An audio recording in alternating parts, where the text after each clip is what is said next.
Dr. Todd Stahn, who used to be part of our community. He was a hydro engineer from Pennsylvania, I believe, and he would come every year and do testing of flora and fauna around the lake and then give us a state of the lake address at LCS at the end of his stay here.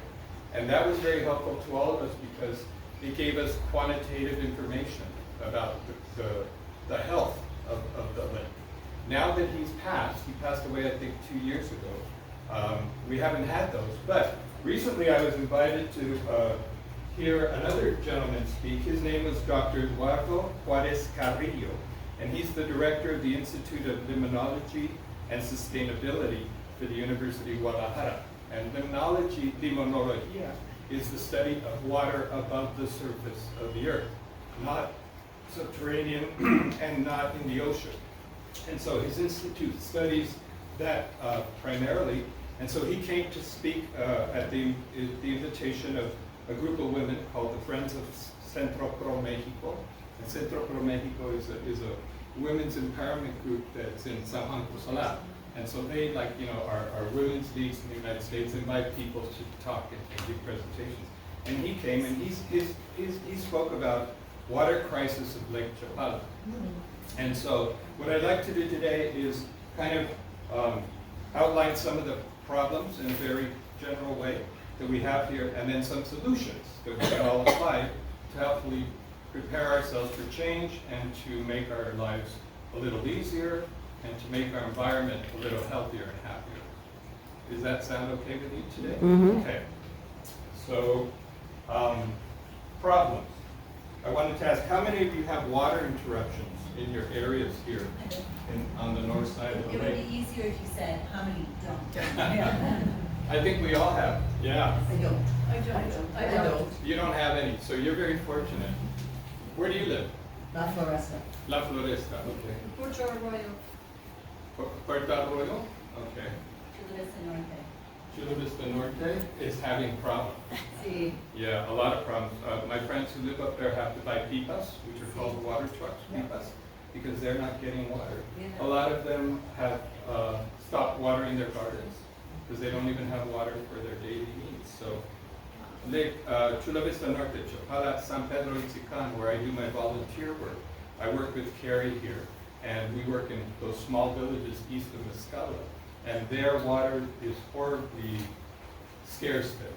They're lucky if they get water 2-3 times a week, and only for a few hours in the afternoon or a few hours in the morning. So there, everybody has to get whatever containers they have, and when there is water, fill them up, and that's what they use throughout the week. But it's getting harder out there as well. So, fresh water, that's what we're talking about here. Fresh water makes up 3% of all our water here on Earth. So only 3% is fresh water. And of those 3%, 2.5% is fresh water. And that fresh water, 2.5% is unavailable because it's locked up in glaciers, polarized caps, atmosphere, the soil, and it's highly polluted or lies too far underneath the surface to be extracted at affordable cost. So what we have available to us is 0.5% of all the water on Earth. That's what we can use. And so when you think about that, it's hardly anything, right? And that's why it's so precious and so valuable that we maintain it and keep it and find ways of using it effectively. So fresh water, what's the use of fresh water? 70% of that water is used for agricultural purposes. Farms, anything that people are growing. It could be industrial, it could be small, large scale.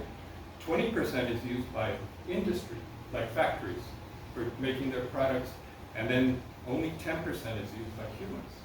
So of that 0.5, only 10% is what we use, right?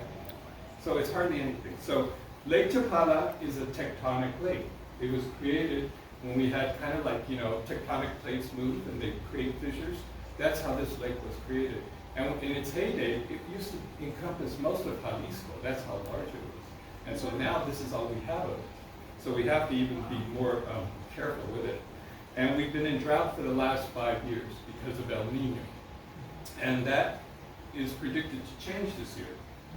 supposed to get more water this year. We're hoping, right? We're hoping to get more water so that we can replenish our lakes, so that we can have more water in our aquifers everywhere around us. And Lake Chapala contains 20% of all the water in Mexico. 20% is just here. It's our lake That's a of lot. all That's the a water lot. in Mexico. Uh-oh. So that's why it's even more important. Yeah. Wow. Lakes like Lake Cutzio, when you go to Michoacan, you pass this lake on the way there. It's down 70% now. 19 species of fish that used to live there.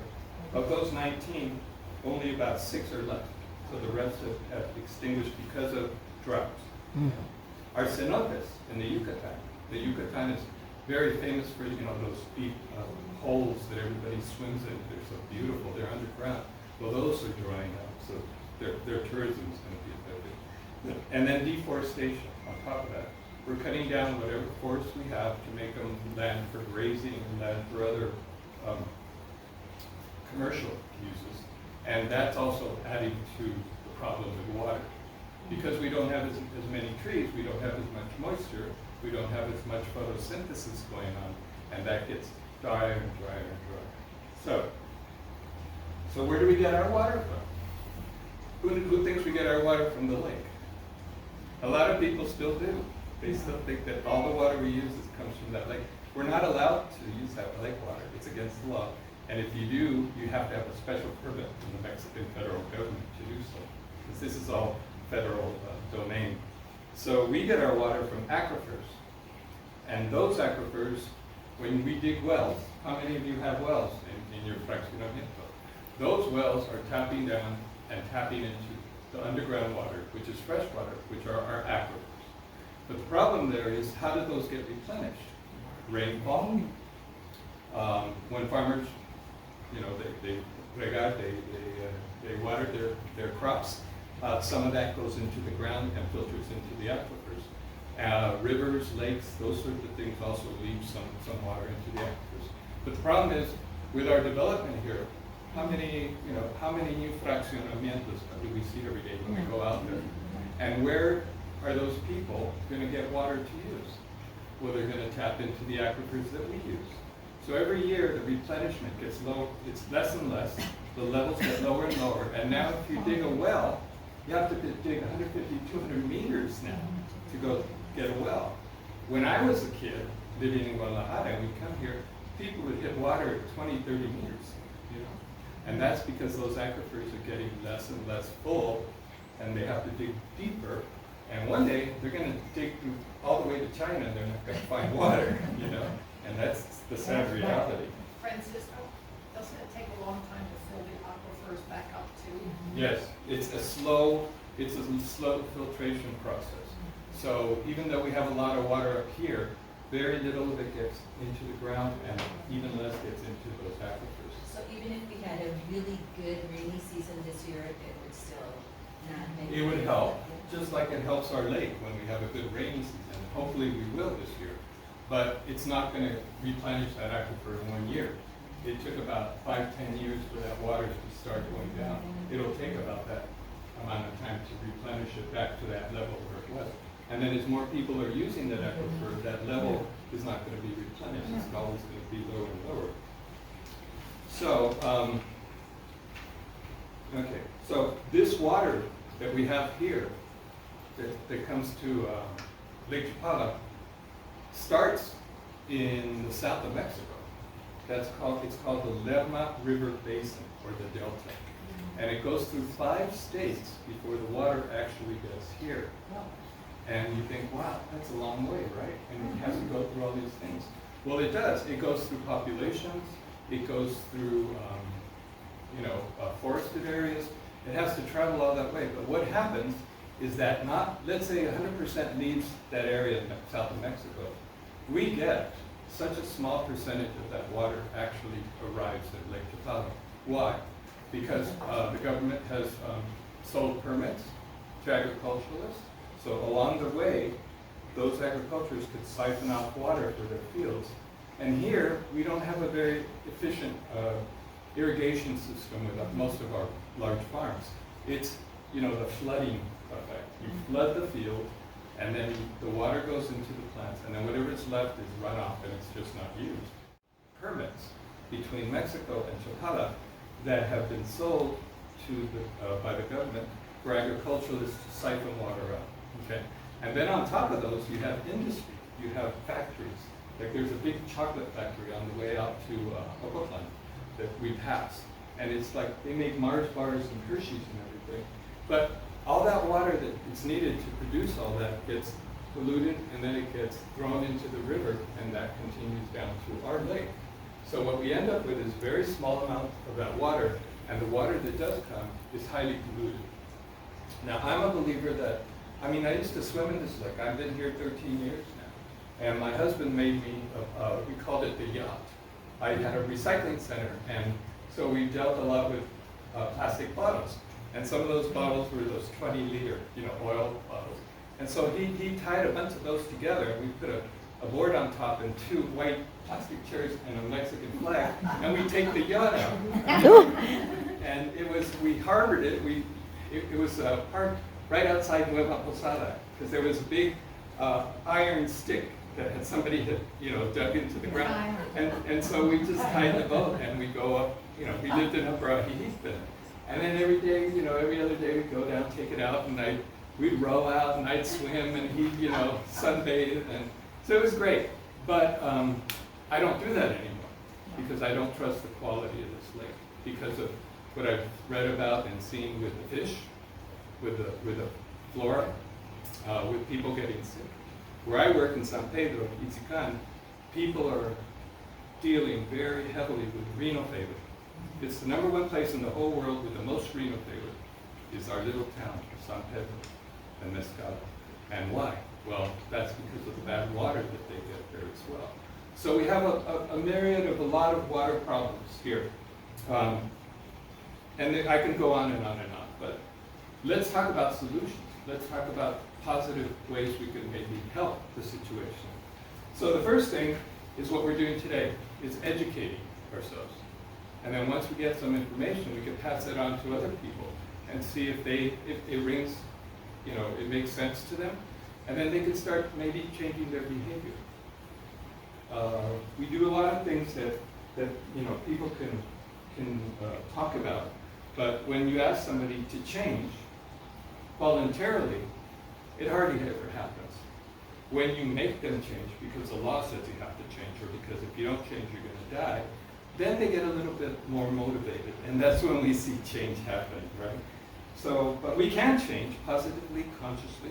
So these are some of the ways we can do it. So, and educate ourselves, and then speak to other people about it. Spread the word, because knowledge is power, and the more knowledge we have about how we live here and how we get our water and how we use it, the more conscious we can be about not wasting it. Because as we know, it's getting more and more valuable. My mother, before she passed away, I was always into ecology and sustainability and plants, and she would tell me, she was a self-educated woman, and she would say, in the future, war is not going to be about land. It's not going to be about space. It's going to be about water, because our water is getting so scarce that it's not everybody's going to have enough. And so the way she taught me was, I don't know, I may have told you guys this story, but I didn't know that a toilet flushed until I was 9 years old. Because in our house, my mother had 6 kids, and she was always doing laundry, but instead of letting that water run off, she would put it in buckets, and she put the buckets next to the bathroom door. And so that was the only way we were allowed to flush the toilet. And I went to stay over at a friend's house when I was 9, and I said, "Where's your bucket?" He said, "What are you talking about?" I said, "I have to flush the toilet." He said, "Well, this is how you do it," and magically he just did this, Yeah. And I was impressed. I was amazed that you could do that. I didn't know you could do that. So always buckets, always buckets, always. And my mom was like that about water and gardens and everything. So, I hope where she is, she has a lot of water to flush a lot of toilets. Watering your plants, watering our gardens. Maybe if you do it yourself, or if you have people who help you with that, you can ask them to do it early morning, or late in the afternoon, early evening, because the water evaporation rate is less. the plant absorption rate is better because it's not scorching hot.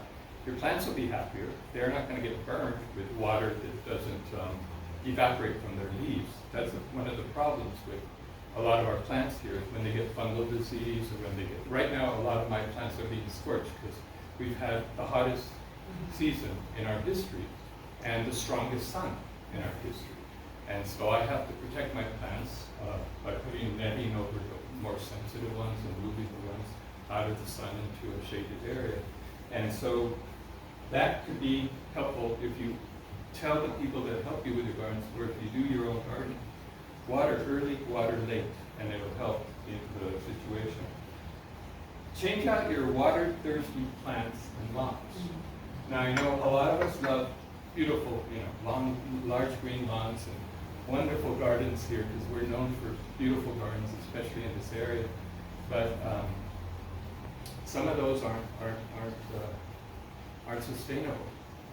If we have a plant that we have to water every other hour on the day, or every day instead of every week, it's going to change the way we use water. So think about drought-tolerant gardens. We just had, and I was really worried about this at first, but we just had our backyard. We have 5 dogs that we have, and so our dogs, without watering it, it would get really dry, and they'd go roll in it and bring it in the house, and it was always an issue. We had turf put in. It is awesome. The dogs love it. It looks bright green, and you can't really tell the difference unless you get right on top of it. So it's faux lawn. You don't have to water, you don't have to water, you don't have to take care of it, you don't have to mow it. It is, it's a thought if you have. Yeah, that's another alternative to lawns. Yes, Mark? Where did you get it? We have, a lot of people have been getting it, little by little in the area because of the water. I have a name of the guy at home.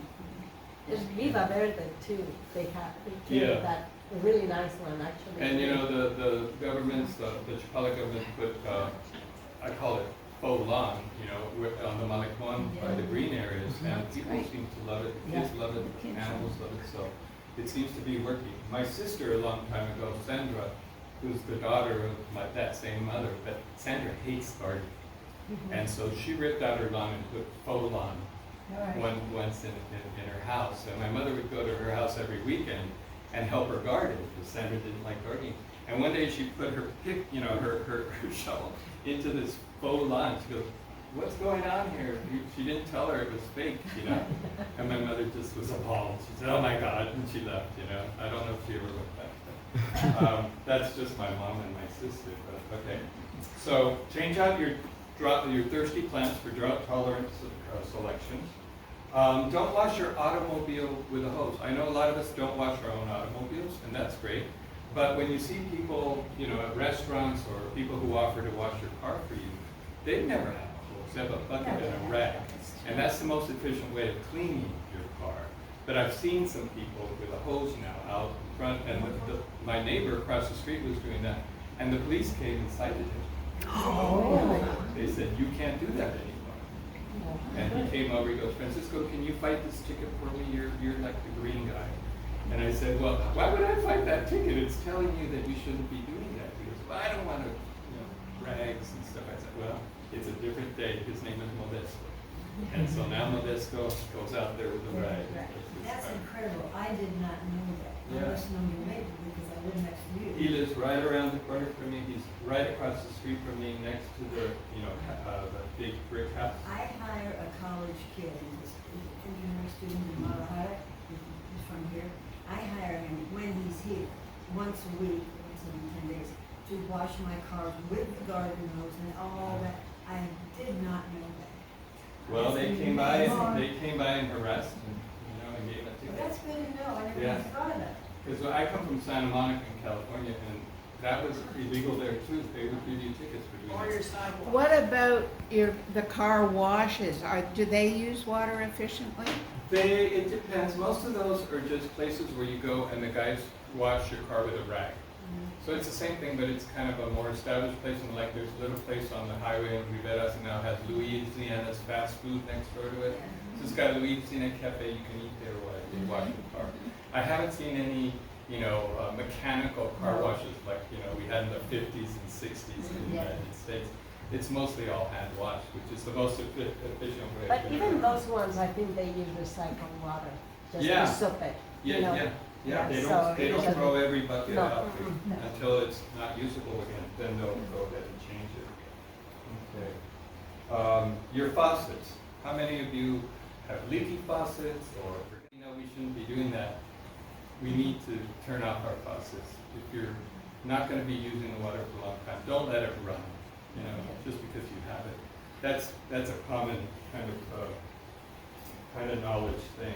So turn off your faucets and if we're not in use. Make sure the leaks and the drips are fixed. Aside from wasting water, it also damages your house probably. Here, most of my house where I live, my damage has been because of rain, moisture. And every year I have to go out and make sure it's waterproof and nothing's leaking, and then I enjoy the rainy season. So just be cautious of that and conscious and take control over that. Another thing we could do is install gray water systems. And you were talking about the reuse the water, right? Yeah. Well, gray water systems are a way of reusing our water, our potable water that we've used, or our house water, and then using that for a second or third purpose, like watering your lawn, maybe washing your car with it if you have that, So gray water systems have been around for a while, but now people are sort of starting to develop and install those more and more. And especially places like fraccionamientos where now they meter your electricity, they meter your gas. Now some places meter your water, and you have to pay a monthly water fee. And so that will lower that cost for you as well. Yes, you had a question. Yeah, what is the issue with the gray water and plants? I mean, if it comes like from the washing machine? Well, when you have a gray water system, you use biodegradable soaps. You use detergents that are not going to damage your plants. The commercial soaps will, if you use that water, But so when you install a gray water system, you make a decision to use biodegradable soap. That's not going to harm your plants or harm your dogs, or if you give them a bath with it or whatever. So And how about putting Clorox in the water, or if you do No, that? no, that would. Go, no, and because so you then have you're to- you're introducing chemicals, very harsh chemicals, and that will cause problems with animals and plants. And then the other thing that we're doing now in San Pedro, Itzican, is we're working with an organization called Corazón de la Tierra. And Corazón de la Tierra is very active in trying to conserve and preserve and educate people about the ecology of the lake. And they believe that educating people in small towns to how better use their water is going to help those small towns. And so they've gone out there, they proposed a pilot program to us to help implement, and it's 20 rainwater catchment systems in 20 small homes. And because there, when it rains here, they get 2 times the amount of rain. They get 2 times the gusts of wind. It's a very harsh place because the mountain comes right down. There's one road that goes in and out, and then the lake is there. So everything is kind of compacted there. And so is the weather. So when it rains, they get a lot of water. And even in this rainy season, it normally starts with May, June, and it hasn't started yet, really. I mean, they're needing water. And so and they get water wherever they can, And so if that water runs from off their roofs into a 5,000 or 10,000 liter containment tank, they're going to be able to use that for a long, long time. So that's something that we're seeing more of here.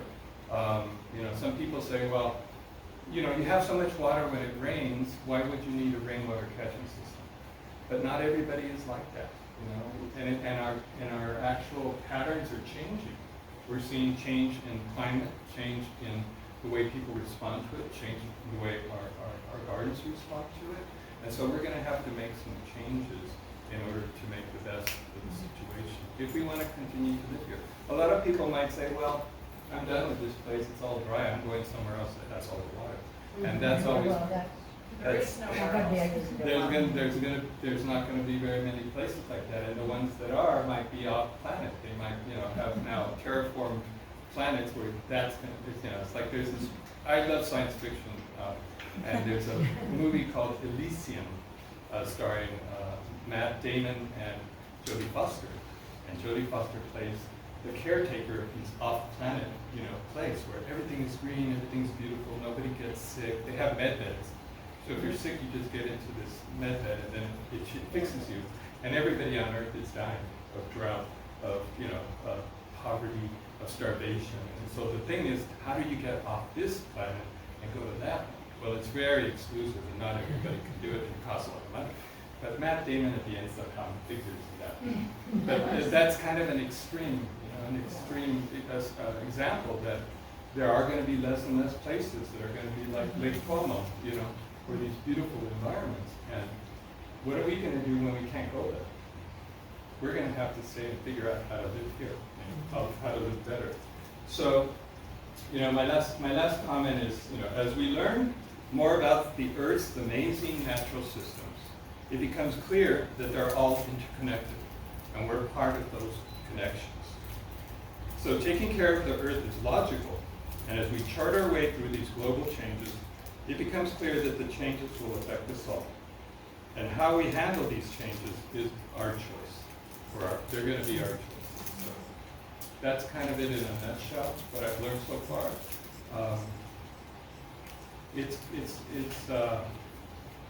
When I speak to people about this, some people have part here and part there. They understand, but they don't understand the rest. And it's really hard to look at it holistically as a connected being.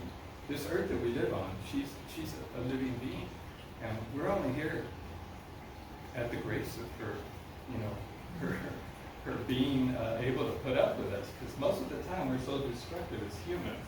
So we need to change that. And I think we're going to, sometimes by choice, sometimes by force, but it's the only way we're going to continue to be able to live happily on this earth. So thank you for your